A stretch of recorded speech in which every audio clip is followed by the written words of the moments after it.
Aston Merrygold tied the knot in spectacular style with the mom of his 2 kids, Sarah Louise Richards, earlier this month.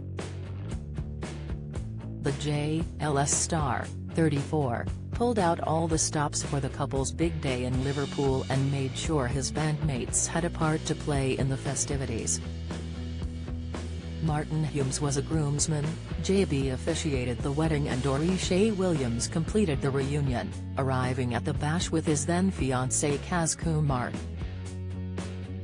Sarah, who shares sons Grayson, 4, and Macaulay, 2 with Aston, looked stunning as she walked down the aisle wearing a gown by designer Dana Harrell, which featured a veil with a train embroidered with the words, "You will always be my forever." But this wasn't the only dress the bride wore. The dancer later changed into a second wedding dress, a silk gown from Halfpenny, London. Despite looking beautiful, Sarah arrived an hour late to meet her man due to traffic, with Aston admitting he had a swig of rum from a JB's hip flask. It proved to be very handy with Sarah being late, Aston teased. Okay. The couple's guests, including Marvin's wife Rochelle, Alicia Dixon, Louis Smith, and Kimberly Wyatt, were provided with a single tissue for your happy tears, as the bride walked down the aisle to ushers something special. Aston admitted he was overcome with emotion when he first saw Sarah, revealing he was gobsmacked by how beautiful she looked. After the ceremony, the gang were treated to a drinks reception of Prosecco and Pan-Asian canapés at Liverpool's stunning Palm House in the city's Sefton Park. They then enjoyed a sumptuous spread before the speeches.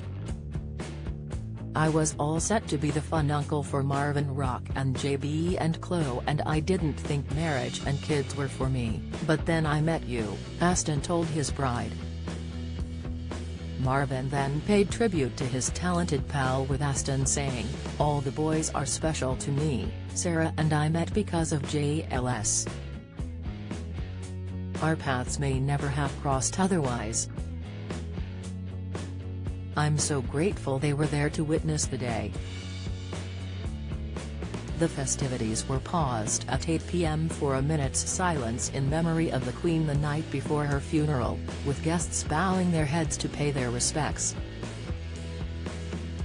As the speeches drew to a close, teepees with cushions and popcorn were set up for the kids to enjoy, while a shisha tent provided some R&R for the grown-ups.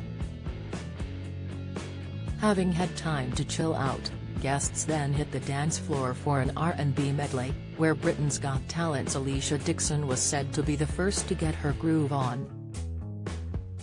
As the evening drew to a close, the newlyweds retired to their suite in the Titanic Hotel, revealing they felt surprisingly fresh afterwards. Aston joked, "Our guests were worse.